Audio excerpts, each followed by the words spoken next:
I'm ostracized and traumatized by everything I'm not alright. I'm lost inside, and anything I say you better listen up closely. Mostly, I'm the one and only. Bring it home slowly. Hand your boy the trophy. Patience is holy moly. I got him hating on me like Michael. Yo, konnichiwa. Video kali ini Mimin mau ngebahas volume yang udah pernah Mimin bahas. Karena banyak yang minta Mimin buat ngebahas ulang sambil nunggu-nunggu volume terbarunya. Tapi buat yang gak suka ngulang cerita bisa di skip aja. Ya udah nggak usah lama-lama, kita langsung aja yuk gas ke videonya. Cerita dimulai. Setelah penolakan dari Dagrul sebelumnya, Rimuru pun saat itu langsung berkata, jika Dagrul tidak mau, berarti Carrera harus kukirim pergi ke Leon. Leon yang mendengar itu pun langsung menolaknya dengan berkata, hei Rimuru, tolong jangan bercanda. Dia adalah satu-satunya yang gak akan pernah kuizinkan menginjakan kaki di negaraku. Meski awalnya Rimuru tetap ingin mengirim Carrera ke sana, namun Gi tiba-tiba berkata kepada Rimuru bahwa Rimuru tuh gak boleh mengirim Carrera ke Leon. Itu karena sejak di alam iblis, Carrera tuh ternyata selalu nantangin Gi Crimson bertarung.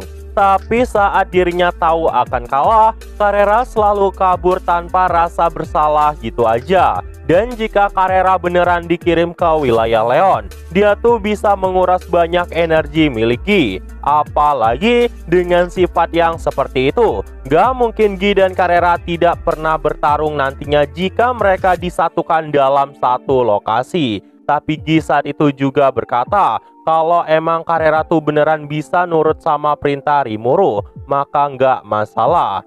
Tapi Rimuru harus benar-benar mastiin Carrera nggak bakal ngajak ribut sebelum perang berlangsung. Nggak lama, Milim pun bangkit dan berkata bahwa dirinya tuh terlalu menyukai kekuatan Carrera. Jadi kalau Rimuru mau, Rimuru bisa mengirim Carrera ke negara Milim aja. Dan karena itulah, Carrera pun pada akhirnya dikirim ke wilayah Milim. Dan Ultimah lah yang dikirim ke wilayah Dagrul. Dan yang tersisa tinggal siapa yang akan Rimuru kirim ke wilayah Leon. Gi pun bilang, kenapa nggak ngirim Benimaru aja ke wilayah Leon? Tapi Rimuru saat itu menolak, karena Benimaru adalah pengantin baru di Tempest. Ditambah, Benimaru merupakan orang yang paling cocok ngejaga pertahanan kota Rimuru. Jadi Rimuru benar-benar nggak mau ngasih Benimaru pada siapapun. Tapi Rimuru nggak keberatan mengirim Diablo ke Eldorado. Pada awalnya, Gi yang mendengar itu pun langsung menolak, karena Diablo itu nggak jauh beda sama Carrera. Bahkan bisa dibilang Diablo lebih rese daripada Carrera. Namun Rimuru yang mendengar itu pun berkata, hei, aku juga sedang kesulitan di sini. Tapi bahkan aku masih mau mengirimkan pasukan andalanku ke tempat kalian.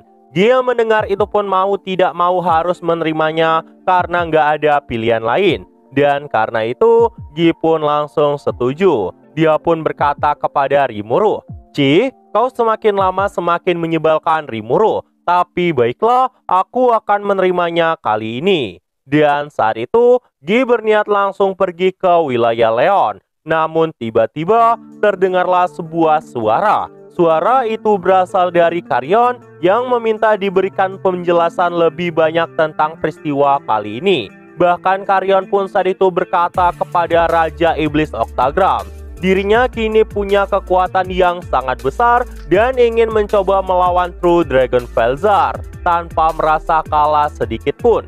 Carrion pun berkata, dirinya yang bukan apa-apa nggak mungkin dikasih kesempatan melawan True Dragon. Intinya, Carrion di sini benar-benar pede sama kekuatannya dan menganggap dirinya mungkin bisa setara dengan sosok Velzar. Mendengar ini, Veldora pun langsung tertawa dan berkata, wah, hahaha, kau terlalu sombong Carrion. Bahkan aku yang hebat ini gak akan pernah bisa mengalahkan kakakku yang satu itu. Tapi jika kau ingin sekali melawan True Dragon, maju sini biar kutunjukkan perbedaan yang sangat jauh antara kau dan diriku. Ketika mereka mau gebuk-gebukan, untungnya saat itu Ramirez malah berkata bahwa ini bukanlah waktu yang tepat. Jika Veldora tetap begini, Rimuru pasti nanti akan marah padanya. Dan karena itu Veldora pun langsung kalem lagi. Oke, balik lagi. Untuk melawan kekuatan dari Regalia Dominion, seseorang harus memusatkan kekuatannya sebanyak mungkin. Veldora pun berkata, sebenarnya saat itu dia bisa menahannya, tapi karena dia lagi bertarung dengan Felgreen, makanya Veldora jadi kesulitan. Itu karena energinya telah terkuras sangat banyak. Dan di sini Dagrul pun berkata kepada Rimuru, kenapa nggak ngirim Veldora aja kepadanya? Lagian Dagrul tuh udah mengenal Veldora, tapi Rimuru nggak ngizinin. Karena bagi Rimuru, Veldora bukanlah bawahannya. Veldora adalah teman Rimuru. Jadi Rimuru nggak mau asal-asalan nyuruh Veldora. Makanya Rimuru pun bertanya, maukah Veldora pergi ke tempat Dagrul? Veldora pun berkata, wah, hahaha, maafkan aku Dagrul. Sebenarnya aku ingin pergi dan menyelamatkanmu, tapi sayangnya aku harus menjaga labirin Ramiris. Dagrul yang mendengar itu pun berkata, begitu ya. Aku tahu ini memang sangat memalukan, tapi tetap aja, jika seandainya Felzard menyerangku, aku yakin Veldora adalah orang yang paling bisa membantuku. Astaga, Dagrul aja sadar banget sama kekuatan dari Felzard, tapi Carrion malah sok-sokan nantangin True Dragon Felzard. Di sini, Veldora pun berkata, Dagrul nggak boleh ngerendah begitu. Karena bagi Veldora, Dagrul juga merupakan pria sehebat Veldora. Jadi jangan terlalu takut pada apapun. Dan di sini Milim pun berkata, dia memang belum pernah melawan Tante Felzard. Tapi Milim juga sadar, dia adalah lawan yang sangat berbahaya. Dan jika dia ada pada Dagrul, Milim pun bersedia menghadapinya. Dan karena itu, jangan segan-segan meminta bantuan dari Milim. Tepat setelah percakapan itu, tugas yang memegang kendali rencana di Octagram kali ini tidak lain adalah Rimuru. Dan jika musuh menyerang, orang yang paling harus dikasih tahu adalah Rimuru.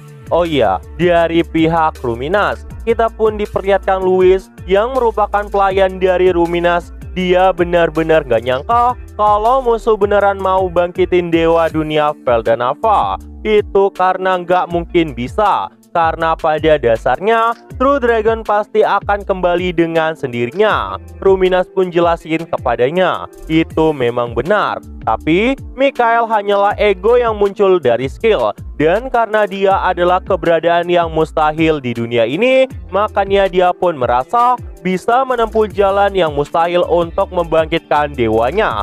Dan di sini Gi pun menjawab, itu memang faktanya. Feldanava nggak menunjukkan tanda-tanda kebangkitan, tapi setelah mati, beberapa ingatan dan kepribadianmu bisa berpengaruh. Jadi meskipun Feldanava bangkit dengan kepribadian baru, dia tetap memiliki jiwa yang sama. Itulah yang namanya kebangkitan. Rimuru pun sadar bahwa itu memang benar. Contohnya, jika kita lihat dalam kasus Rudra yang kini telah menjadi Masayuki. Dan di sini Rimuru pun mulai merasa bahwa Rimuru adalah orang yang paling egois. Rimuru akan bertindak sesuka hatinya dan ingin semua orang merasa bahagia.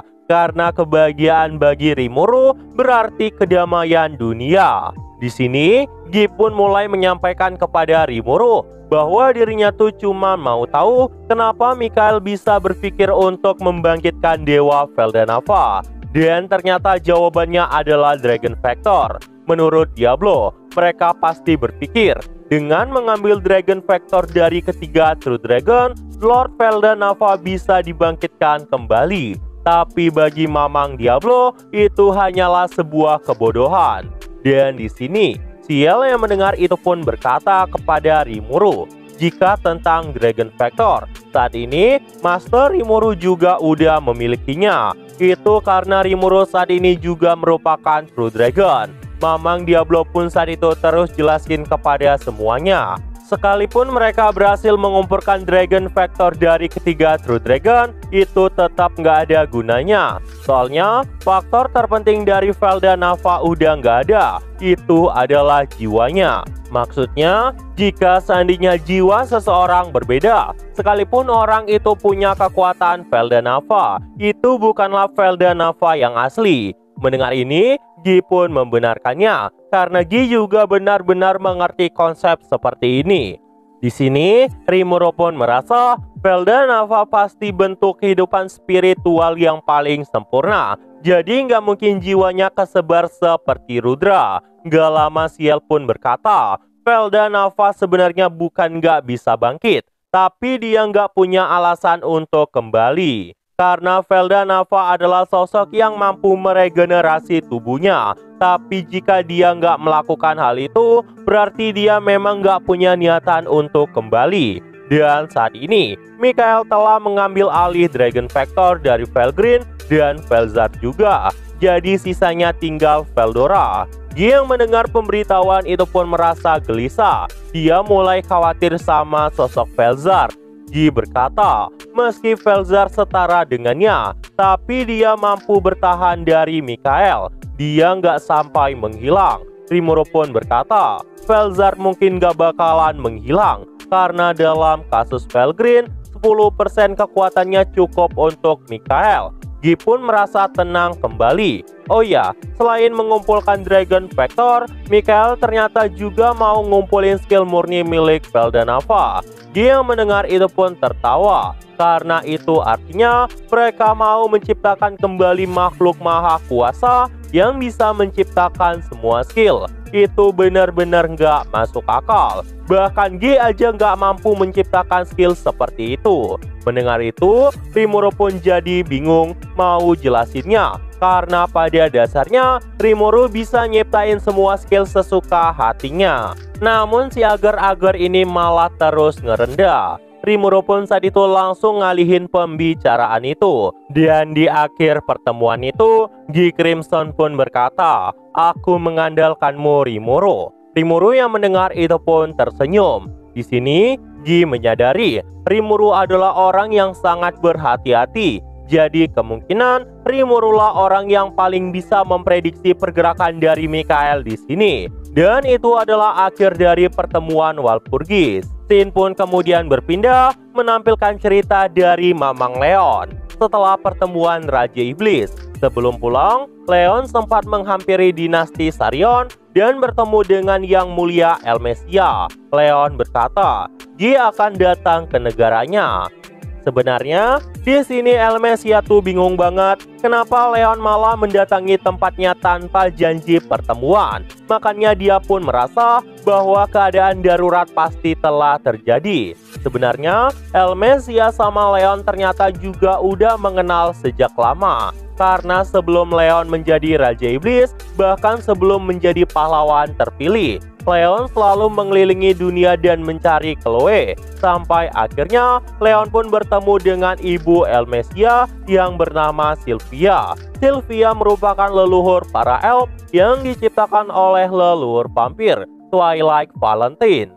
Sylvia sangat kuat, bahkan jauh lebih kuat dari suaminya yang telah tiada. Saat Sylvia mengandung Elmesia, Leon pun resmi menjadi murid Sylvia. Bahkan semua teknik pedang dan sihir yang Leon punya diajarkan langsung oleh Sylvia. Makanya bisa dibilang Elmesia dan Leon sudah seperti saudara. Oke, balik lagi. Leon pun saat itu berkata, Elmesia pasti tahu tentang Rimuru yang telah mengalahkan Kekaisaran Timur. Tapi ada keanehan setelah itu. Elmesia pun menyadari dia pasti akan ngebahas tentang Yuki Kagurazaka. Leon pun membenarkannya. Tapi nggak cuma itu aja. Saat itu, Felgreen pun ternyata mengamuk dan Veldora telah diambil alih. Tapi Rimuru berhasil ngalahin mereka semua.